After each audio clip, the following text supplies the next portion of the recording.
In a close-knit community, a tragic event unfolded, leaving a family shattered and the public in disbelief. This is the poignant story of Darlene and Keith Gentry, a marriage marked by love, hope, heartbreak, and ultimately, profound tragedy. Darlene Doskasile was born on November 2, 1974, as the middle child among three daughters in a loving family. From an early age, those around her recognized a unique spark. Friends and relatives remembered her as radiant, disciplined, and full of life, a girl whose beauty was matched only by her warm heart and deep ambition. Growing up in Central Texas, Darlene quickly became a local favorite, known for her dazzling smile, blonde hair, and natural ability to connect with others. Although she never held an official beauty queen title, her classmates and teachers affectionately dubbed her the Texas Beauty Queen. She was voted prom queen, joined the Flag Corps, and was always at the center of school events. Her charm was effortless, making her stand out not just for her looks, but for her genuine nature. Darlene made people feel seen, admired by her peers, and deeply loved by her family. She was a young woman with a bright future ahead. In 1993, Darlene graduated from Yo High School in Cameron and enrolled at Texas State Technical College in Waco. Initially drawn to the dental field, she trained as a dental assistant, but her long-term goal was to become a nurse. It was during her college years that she met someone who would change her life forever, Keith Gentry. Born on September 2, 1974 in Waco, Keith was the son of Wyman and Glenda Gentry. He grew up in Robinson, a town where community and family were of utmost importance. Keith had two sisters and a wide circle of extended family who cherished him. At Robinson High School, he was known for his easygoing personality and quiet strength. He wasn't flashy or outspoken, but those who knew him appreciated his reliability and kind-hearted nature.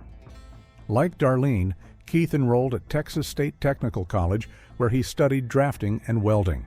He later secured a stable job as an engineering assistant at a utility company, laying the groundwork for a responsible future. Keith had the soul of a provider, focused, hardworking, and already envisioning the life he wanted to build. Friends and family often remarked that he was a family man even before settling down. When Darlene and Keith met, their connection was immediate. Their chemistry was undeniable, and it didn't take long for them to fall deeply in love. Darlene's family quickly embraced Keith, and his family welcomed Darlene with open arms. Everyone around them assumed a wedding was just a matter of time. However, like many young couples, their timelines didn't always align. By 1997, both had graduated and were preparing for the next steps in life. Darlene quietly longed for a proposal, while Keith wasn't quite ready to commit to marriage or even living together. After several honest conversations, they made the painful decision to part ways. Their families were blindsided, and neither Darlene nor Keith handled the separation easily. Both were deeply hurt, unsure of what the future held without each other.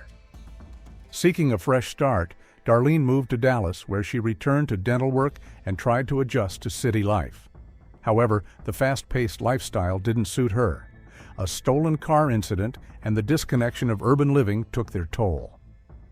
After about a year, Darlene returned home, and fate seemed to be waiting for her.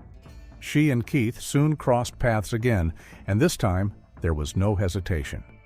Their reunion was swift and decisive. In 1999, Keith proposed, and not long after, they were married. It felt as if everything had finally fallen into place. The young couple purchased their first home and began building the life they had once only dreamed about. Yet, for Darlene, something still felt incomplete. Although she had returned to her dental career, she realized her true calling lay elsewhere. Motivated and determined, she went back to school to pursue her nursing degree. Keith fully supported her ambitions, proud to see his wife working hard toward her goals. They were, by all accounts, a happy couple, laughing often, sharing responsibilities, and embracing their roles as partners in life. By the early 2000s, Keith and Darlene Gentry had settled into what seemed to be an ideal life in the quiet community of Robinson, Texas. Just a short drive from Waco, their home stood in a peaceful suburban neighborhood, conveniently located next door to Keith's parents. This closeness would prove both comforting and, eventually, deeply complex. Keith held a steady job as an engineering assistant at the local electric utility company, while Darlene worked as a registered nurse. With two stable incomes, they enjoyed a comfortable lifestyle, sufficient to raise a family and indulge in occasional luxuries. Family was at the heart of their dreams. In 2001, their first son, Chase, was born. Cody followed in 2004, and by 2005, they welcomed a third son, Cade. The Gentrys seemed to transition into parenthood with ease, supported by both sets of grandparents. They built a life rooted in love, stability, and family traditions. They were the kind of family others looked up to: attractive, devoted parents with 3 beautiful boys and a well-kept home. However, beneath the surface, the reality was far more complicated. Keith's job often required travel, leaving Darlene to juggle her responsibilities at work and home alone. She managed the children, maintained the household, and kept up with her duties as a nurse. However, even when Keith was home, the balance of responsibilities didn't shift much. He was often drained from his travels and sought rest rather than diving into the chaos of parenting. Recognizing the strain it placed on their marriage, Keith eventually decided to leave his better-paying, travel-heavy job for a lower-paid desk position that would keep him closer to home. It was a move made out of love and practicality, but it came at a cost. The reduction in income strained their finances, and Keith began to feel trapped in a job he found dull and unfulfilling. He missed the challenge and momentum of his previous role, and frustration took hold. Meanwhile, Darlene's spending habits reportedly didn't change. She maintained a pristine home, hosted gatherings, and continued buying things they could no longer reasonably afford. Their arguments often centered around money. Keith believed she was careless with their finances, and he grew resentful as more childcare responsibilities fell on him and his parents. Friends and relatives began to notice a change. The once happy couple now seemed tense, with quiet complaints, subtle emotional distance, and mounting pressure. Still, there was no indication that either Keith or Darlene wanted a divorce. Keith, in particular, seemed determined to hold things together. But everything changed on the morning of November 9, 2005. At exactly 6:11 a.m., a distressed Darlene called emergency services. Her voice trembled as she described a chilling scene. The back door of their home was wide open, and her husband Keith was lying in bed, covered in blood and barely breathing. She told the dispatcher that some of Keith's guns were missing and described how he was gurgling with pink foam bubbling from his mouth. Darlene claimed she hadn't slept beside Keith that night. Their youngest son, just 18 months old at the time, had been restless. According to her, she had taken the toddler into a separate bedroom where their other 2 sons were sleeping and stayed there to help them fall asleep. She said she played a movie and remained in the room until 6 a.m. when she awoke, discovered the back door open, and found her husband gravely wounded. Paramedics arrived shortly thereafter. Keith was still alive, but barely. He had been shot in the head and was completely unresponsive. The pink foam at his mouth, a sign of severe trauma, suggested that he was unlikely to recover. Emergency crews rushed him to Hillcrest Baptist Medical Center in Waco, where he was placed on life support. Despite the efforts of medical personnel, Keith Gentry never regained consciousness. 2 days later, on November 11, 2005, he was pronounced dead. A homicide investigation was now underway. Detectives quickly turned their attention to the only other adult present in the home that night, Darlene. Her version of events became central to the case, and she was brought in for questioning almost immediately. Darlene told police that the evening of November 8th had begun uneventfully. She had gone out for dinner and drinks with friends, returning home around 8:30 p.m. However, what she walked into was not a warm welcome. According to Darlene, Keith was upset. He had discovered a restaurant receipt, evidence of yet another expenditure he viewed as reckless and irresponsible. Given their financial difficulties, it struck a nerve. The two argued, and Darlene said she left the house in frustration, driving around to cool off. When she returned later that night, she claimed she apologized and tried to move past the disagreement. Keith went to bed in the master bedroom, while Darlene stayed with their 3 sons in one of the other rooms, insisting this was to help settle their youngest child, who had been fussy that night. She recalled waking briefly around 5:15 a.m. after hearing the dog bark, but thought little of it, as their dog occasionally barked at nothing. She went back to sleep. Around 6 a.m., she said she got out of bed, walked through the house, and went to wake Keith for work. When he didn't answer her, she entered the bedroom and found him lying in bed, unresponsive and bleeding. She also claimed to have noticed that the back door was wide open and that their locked gun cabinet had been tampered with, its contents gone. Darlene's version of events painted a chilling scenario. Someone had broken into their home during the night, murdered her husband, and stolen several firearms, leaving no trace behind. However, as the investigation progressed, detectives began to notice troubling inconsistencies that called her entire narrative into question. For starters, Darlene stated she hadn't checked on Keith until 6 a.m., but forensic analysis suggested the shooting likely occurred well before that. The trajectory of the bullet, the pooling of blood, and Keith's medical condition pointed to a significantly earlier attack, one that would have been difficult to sleep through. More red flags appeared at the scene. While Darlene had claimed that multiple guns were missing from the cabinet, investigators discovered several of them stacked neatly just outside the back of the house. This behavior was inconsistent with that of a typical burglar in a rush. It looked as if someone had carefully placed the weapons there, perhaps to stage a scene. Adding to the suspicion, only 2 people had access to the gun cabinet, Keith and Darlene. Whoever opened it knew where it was and where the key was hidden. It didn't make sense for a random intruder to have such specific knowledge about the home's layout and security. Then there was Darlene's behavior. As a trained nurse, she had the skills and presence of mind to administer CPR, or at least check for signs of life, but she didn't. When paramedics arrived, she hadn't made any attempts to help Keith, nor had she left the room to guide them. Instead, she stayed locked in with the children, claiming fear for their safety as the reason. Investigators noted another oddity: the 911 call itself. Rather than the frantic panic one might expect from someone who had just found their spouse shot in bed, Darlene's voice was remarkably composed.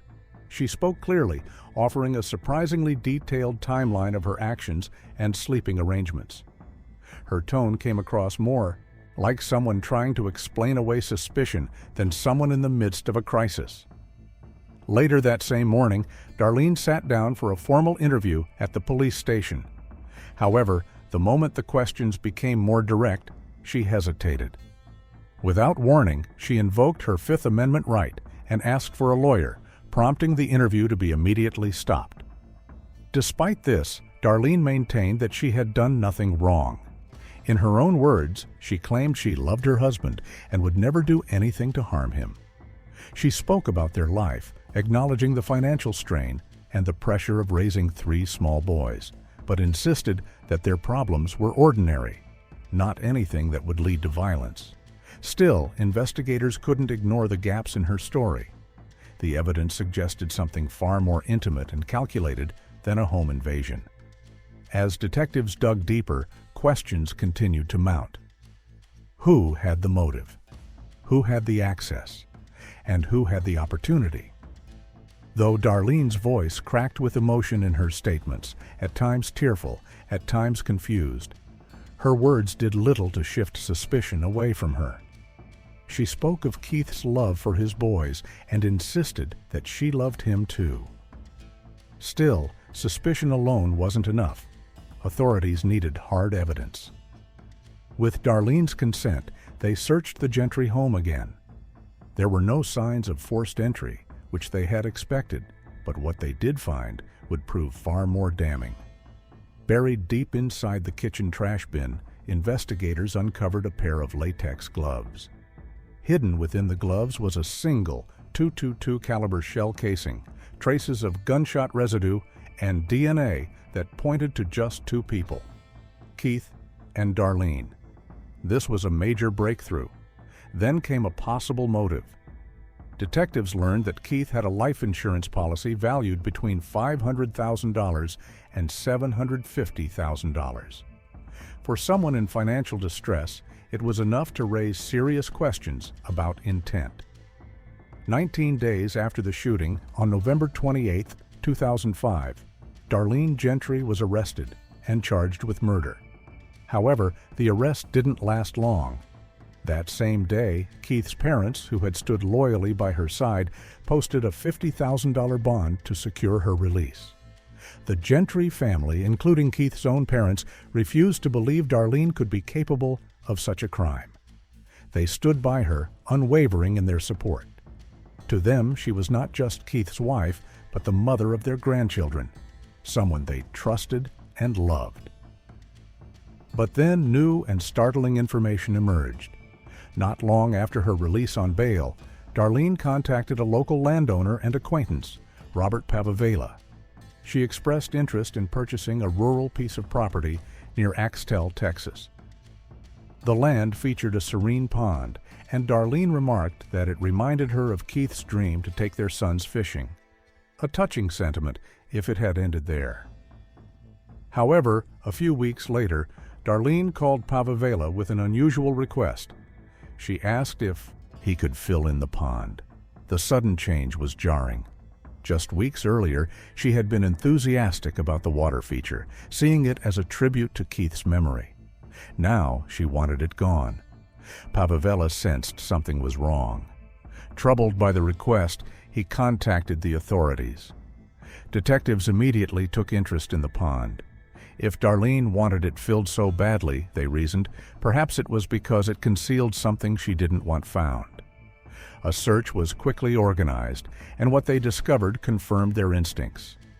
At the bottom of the pond was a .222 caliber revolver, the same caliber as the shell casing found in the gloves. It was the murder weapon. Yet, despite the circumstantial weight, investigators still needed a direct link, something undeniable.